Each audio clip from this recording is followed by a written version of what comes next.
Hello बच्चों, कैसे हैं आप सब। आशा करती हूँ कि आप सब बहुत अच्छे होंगे और बहुत मज़े में होंगे। बच्चों, आज हम पढ़ने जा रहे हैं एक बहुत ही महत्वपूर्ण पाठ जिसका शीर्षक है हमारी ऊँटी की यात्रा। तो बच्चों, यह जो पाठ है वो एक यात्रा वृत्तांत के रूप में है, यानी कि जो एक साहित्य की विधा यात्रा वृत्तांत है उस रूप में आपके बुक में ये दिया गया है। आइए शुरू करते हैं। इससे आप जानेंगे कि आप एक अच्छी यात्रा वृत्त कैसे लिख सकते हैं। आइए शुरू करते हैं बच्चों। एक दिन पिताजी घर आकर बोले, तुम लोगों की छुट्टियां कब शुरू होंगी। रीमा बोली, 20 मई से हमारी छुट्टियां हैं। पिताजी बोले, फिर छुट्टियों में ऊटी जाने के लिए तैयार हो जाओ। हम 25 मई को यहाँ से निकलेंगे और चेन्नई होते हुए ऊटी जाएंगे। वहाँ एक दोस्त के घर 10-12 दिन रहेंगे और 15 जून तक लौट आएंगे। ऊटी जाने की बात पर मैं, रीमा और विराज बहुत खुश हुए। 25 मई को हम लोग रेलगाड़ी से चेन्नई के लिए रवाना हुए। गाड़ी बड़ी तेजी से जा रही थी। विराज ने लड़ झगड़ कर खिड़की वाली सीट ले ली थी। वह खिड़की से बाहर का दृश्य देखता जा रहा था। जंगल, पहाड़, नदी, पुल, खेत, गांव सब आंखों के सामने आते जा रहे थे। उसे रेलगाड़ी में बड़ा मजा आ रहा था। मैं थोड़ी देर बाहर देखता, थोड़ी देर कॉमिक्स पढ़ता और थोड़ी देर सोता था। 27 मई को हम चेन्नई पहुंचे। हम लोग वहां एक होटल में रुके। पहले दिन सवेरे हम अजायब घर गए और बहुत सी नई चीजें देखी। शाम को हम मेरीना बीच पर गए। पिताजी और माँ रेत पर बैठ गए। मैं, रीमा और विराज समुद्र की लहरों के पास गए और पानी में खेलते रहे। दूसरे दिन हम सवेरे बाजार गए। शाम को ऊटी के लिए नीलगिरी एक्सप्रेस नामक रेलगाड़ी से रवाना हुए। ऊटी चेन्नई से लगभग 556 किलोमीटर दूर पश्चिम में है। इसका असली नाम है उदगमंडलम, यानी पानी वाला क्षेत्र। यहाँ मानसून के दिनों में अच्छी वर्षा होती है, इसीलिए इसका यह नाम पड़ा। अंग्रेज यह शब्द नहीं बोल पाते थे, वे इसे ऊटकमंड कहते थे। यही शब्द छोटा होकर ऊटी बन गया।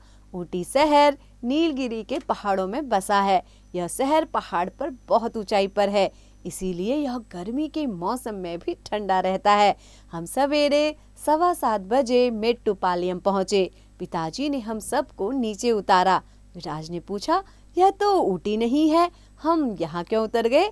पिताजी बोले, यह गाड़ी यहीं तक आती है, इसके आगे हम छोटी गाड़ी से जाएंगे। बात मेरी समझ में नहीं आई। करीब 8 बजे ऊटी जाने वाली छोटी गाड़ी आई। हम गाड़ी में बैठ गए। थोड़ी देर में गाड़ी पहाड़ों पर चढ़ने लगी। वह सच में बहुत छोटी गाड़ी थी। गाड़ी में 4-5 डिब्बे थे। वह गाड़ी 3 पटरियों पर चलती है। बीच की पटरी दांतों वाली है जो गाड़ी को नीचे सरकने से बचाती है। मैं और रीमा खिड़की से बाहर देखते जा रहे थे। धीरे धीरे ऊपर जाती गाड़ी में खिड़की से बाहर देखने में बड़ा मजा आता है। दृश्य भागते नहीं हैं, सब नजरों के सामने बने रहते हैं। चारों तरफ यूकेलिप्टस के ऊंचे ऊंचे पेड़, पहाड़ की ढलान पर चाय के बागान, हर जगह चिड़िया, पेड़ों पर उछलते कूदते बंदर। गाड़ी में ठंडी ठंडी हवा लग रही थी। हमें बड़ा मजा आ रहा था। हम दोपहर को 2 बजे ऊटी स्टेशन पहुंचे। पिताजी के मित्र श्री राघवन हमें लेने स्टेशन आए थे। हम टैक्सी द्वारा उनके घर पहुंचे। हमें रेलगाड़ी में ही ठंड लगने लगी थी, इसीलिए हमने वही स्वेटर पहन लिए थे। ऊटी शहर भी बहुत ठंडा था। सब लोग ऊनी कपड़े पहने हुए थे। श्री राघवन जी का घर झील के पास था। हम रोज दोपहर को उनके बेटे सुमित के साथ झील के किनारे चले जाते थे। झील में बहुत से लोग नावों पर सैर करते थे। दूर से नावों को देखकर ऐसा लगता था कि पानी पर हंस तैर रहे हैं।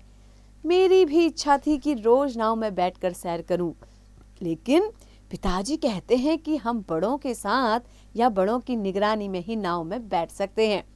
1-2 दिन हम सब नाव में बैठकर झील की सैर कराए। नाव में बैठकर मैंने मछलियां देखी। मुझे नाव से सैर करने में बड़ा मजा आया।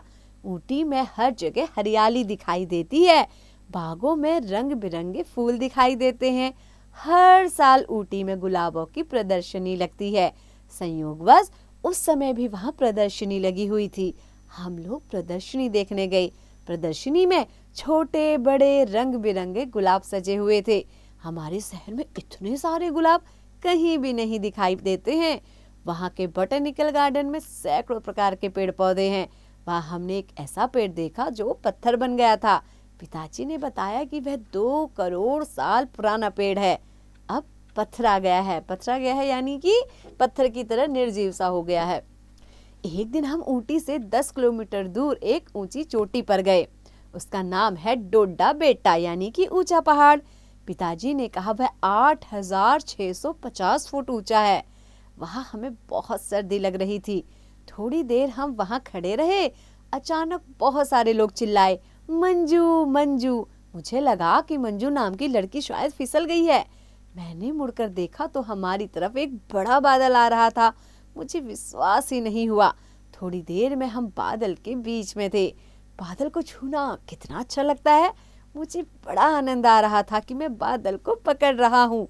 बाद में मुझे पता चला कि तमिल में मंजू का अर्थ बादल होता है। तभी बादल को आते देख सब लोग मंजू कह रहे थे, यानी कि बच्चों तमिल भाषा में बादल को मंजू कहते हैं। ऊटी में करीब 10 दिन रहने के बाद हम लोग घर लौट गए। रेलगाड़ी से वापस आते समय मुझे बराबर ऊटी की छोटी छोटी गाड़ी स्मरण आता रहा। कितना रमणीय स्थान था, कितना शांत और स्वच्छ। मैं वह यात्रा कभी नहीं भूल सकता।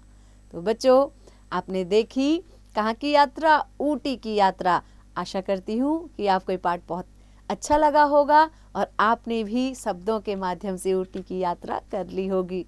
तो बच्चों, और इससे साथ साथ आप ये भी सीखे होंगे कि यात्रा वृत्तांत कैसे लिखे जाते हैं। तो बच्चों, ऐसे ही पढ़ते रहिए, आगे बढ़ते रहिए और निरंतर अभ्यास करते रहिए।